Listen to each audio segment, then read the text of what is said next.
네, 이번엔 마켓 진단 순서입니다. 미래에셋증권 코리아 리서치 센터 이재훈 연구위원 함께합니다. 어서 오십시오. 예, 안녕하세요. 네, 왜 이렇게 오랜만에 뵙는 것 같죠? 한 달 만에 뵙습니다. 한 달 만에. 예. 네, 그동안 또 시장은 변동은 별로 없습니다. 예. 네, 조금 반등은 했는데, 자, 최근 들어서 이제 삼성 이슈가 가장 뜨겁습니다. 뭐, 해외 글로벌 이슈가 좀 이제 어느 정도 진정은 아니고 적응이 되는 거죠. 예. 네. 근데 이 삼성전자가 오늘 이제 뭐 자사주 매입 이슈로 강세인데, 지수를 또 왜곡하는 것은 아닌지, 네. 시장을 어떻게 좀 보고 계시나요? 삼성전자 자사주 매입은 기본적으로는 자사주를 매입한다는 부분들은 수급적인 보강이 진행되는 부분들이라는 측면에서 보더라도 시장에 당연히 긍정적이고요.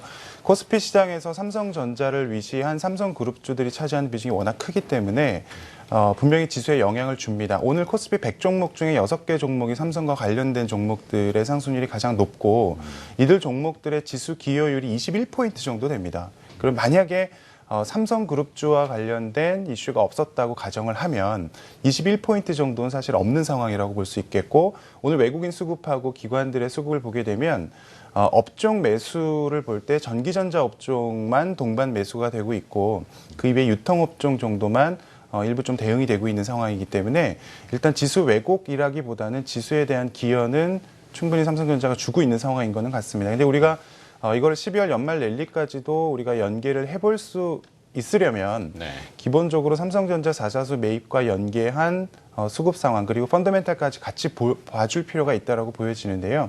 기본적으로 보시면 삼성그룹이 지배구조 개편을 아주 가파르게 지금 진행을 하고 있는 상황인 건 이미 다 인지가 되실 겁니다. 네. 자사주 매입을 비롯해서 또 얼마 전에는 이제 삼성의 화학이나 방산 계열을 또 한화 쪽에 그 매각하는 측면 그리고 SDS 상장, 뭐 제일모직 상장도 예정이 좀 되어 있는 상황에서 또 뭐 배당 확대 기대감까지 있는 상황이어서 과거에는 삼성전자가 한 10번 정도 2000년 이후에 자사주 매입을 했었는데 네. 그때 당시에 투자자들의 학습 효과는 어땠냐면 자사주 매입하면 외국인들의 매도 빌미를 주는 거 아니냐라고 했던 부분들이 있습니다. 실제로 자사주 매입한 이후에 주가 상승률이 무조건 다 오르는 것은 아니고 주가가 오르는 확률이 한 50% 정도로 보통 시장에서 예상을 하고 있기 때문에 네. 이번 자사주 매입에 대해서도 약간 여러 가지 의견들이 있기는 합니다. 다만 이제 과거와 다른 부분들은 삼성의 어떤 지배구조 개편과 관련된 작업들이 과거와 대비 상당히 활발하게 이루어지고 있는 상황이고 그리고 삼성전자의 어떤 4분기 실적 그리고 이후의 실적에 대한 의구심이 있는 상황에서는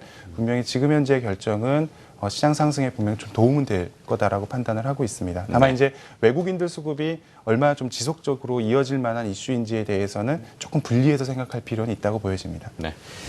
삼성전자의 자사주 매입, 뭐 이미 대충 인지는 하고 있었다. 이미 알고 있었다 정도고. 근데 문제는 과거하고는 좀 다르고 이번엔 다르다. 어찌 보면 이번에는 이제부터 시작이다. 이런 시장의 일각의 의견도 있긴 해요. 네, 그렇습니다. 하여튼 뭐 좋은 쪽으로 잘 작용했으면 하는 바람이고. 자, 이제 내부의 이슈를 먼저 크게 다뤄봤는데 외부에도 이제 또 이슈거리들이 많죠. 예. 일본은 12월에 중간선거랬다. 중요한 조기선. 선거, 예, 네. 총선. 조기 총선이 있지 않습니까? 예. 이 아베 총리에 대한 아베노믹스 시험대를 네. 국민들한테 신임을 묻겠다 예. 이렇게 했단 말이죠.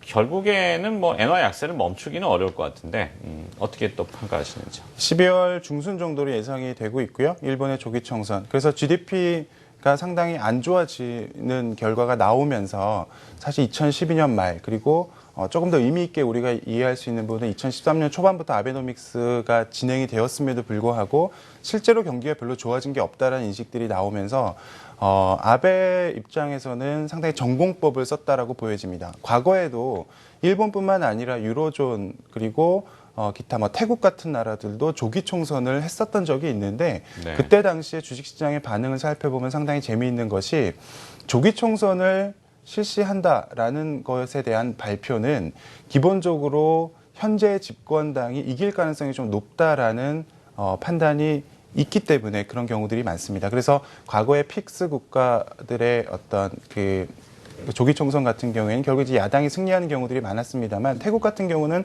반정부 시위가 있고 쿠데타 우려까지 있었음에도 불구하고 여당이 또 승리하는 측면들이 있었습니다. 그래서 여당이 이기느냐 야당이 이기느냐에 대한 판단을 가지고 시장을 보는 부분들은 큰 연관성은 없다라고 보여지고 중요한 부분들은 국민적인 정서가 얼만큼 크게 반영이 되는 쪽으로 결론이 나느냐가 중요한 부분인 것 같습니다. 어찌되었건 이번에 그 일본 아베 내각의 어떤 그 중요한 의석수 확보가 과반 확보가 예상이 되고 있는 상황이기 때문에 네. 기본적으로 이 중요한 선거에서 여당이 질 가능성은 상당히 낮다라고 보고 우리가 주식 투자하는 입장에서 이 부분을 해석할 필요가 있는데 어찌됐건 아베노믹스의 기본적인 정책적인 방향이 여당이 승리한다라고는 계속 이어질 가능성이 높고 그 과정에서는 엔화가 약세를 보일 가능성이 높다라고 보여집니다. 그래서 우리 입장에서 볼 때는 엔화 약세는 계속 좀 진행될 가능성이 높다라고 보시는 게 이번 총선에 대한 관전 포인트일 것 같고 그다음에 이 부분들을 아베노믹스의 성공 문제, 그다음에 실패 문제 이 부분들을 연계하는 것은 선거와는 또 별개의 정책 효과라고 판단하시는 게 중요하다고 판단하고 있습니다. 네. 자, 엔화 약세는 사실 우리 입장에서 보면 불편하기 때문에 결국엔 동행하는 원화 약세는 ND 시장이나 뭐 이 달러 시장에 개입을 하는 네. 거겠죠. 자, 이제 또 수급 요인 중에 하나가 뭐 12월 달에 계절성 요인 변수이기도 한데 네. 대차 잔고의 감소 이러지 않습니까? 네. 지금 대차 잔고가 사상 첫 50조 원을 돌파했다. 네. 물론 시가총액 전체로 보면은 1,000조 원에서 50조니까 한 5%입니다. 네.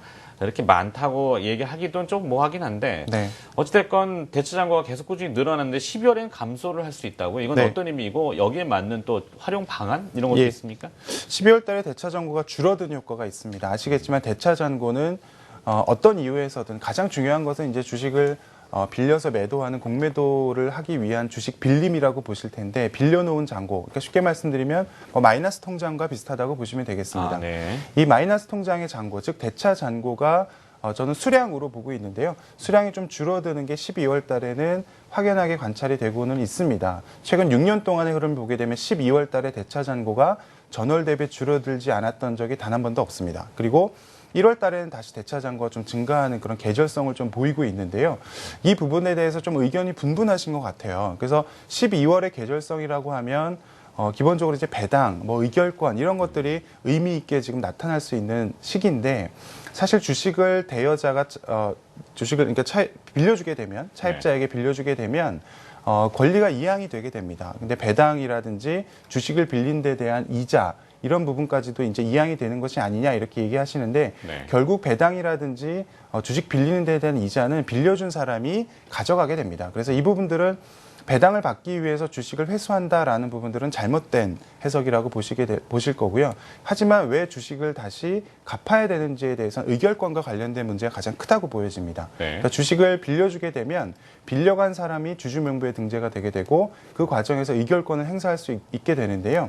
기본적으로 주식을 빌려준 사람이 의결권을 행사하기 위해서는 빌려준 주식을 다시 받아올 필요가 좀 있습니다. 그래서 12월 달에 대차 잔고가 좀 줄어드는 흐름들을 제가 그림으로도 좀 가지고 온 측면들이 있는데요. 이 부분들을 해석할 때 대차 잔고가 줄어들면 다시 빌렸던 주식을 사서 갚아야 되기 때문에 수급적으로 좀 좋은 효과가 있지 않을까? 주가가 좀 오르지 않을까? 이렇게 생각하시는 분들이 많이 계실 것 같습니다.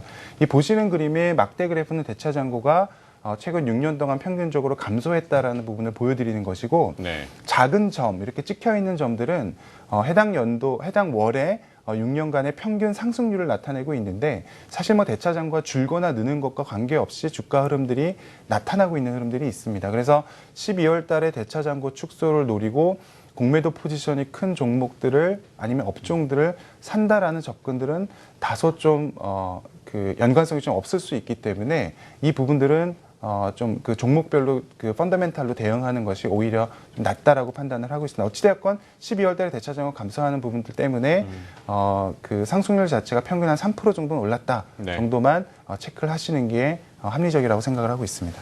자, 시간이 거의 다 됐다고 하는군요. 짧게 마무리 좀 해주셔야 되는데요. 2015년도로 갔을 때 뭐 유동성 환경 어떻게 좀 전망을 하시는지요, 연말에? 연말을 포함해서. 예, 유동성 환경은 뭐 환율 전쟁이다 이렇게 얘기할 정도로 각 주요 국가들이 돈을 풀고 금리를 내리기 시작을 했습니다. 그 과정에서 변동되는 것은 환율일 텐데요.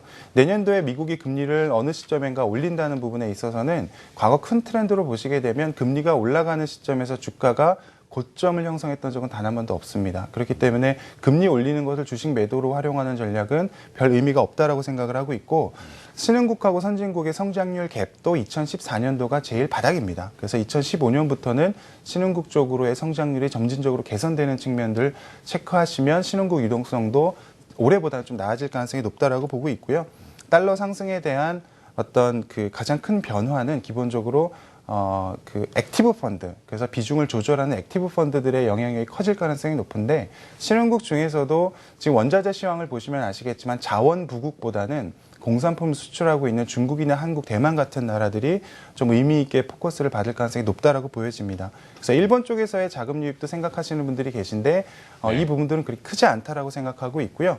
중국 쪽에서의 어떤 후광퉁 효과 그리고 지수 편입 이런 부분들 입장에서 보시게 되면 기본적으로 의미 있게 자금이 좀 나가지 않겠느냐는 우려가 있습니다만 사실 점진적으로 중국 시장이 개방될 가능성이 높기 때문에 중국 때문에 우리 증시가 그렇게 나빠질 가능성은 높지 않다 이렇게 판단을 하고 있습니다. 전반적으로 저는 긍정적인 시각을 유지를 하고 있습니다. 알겠습니다.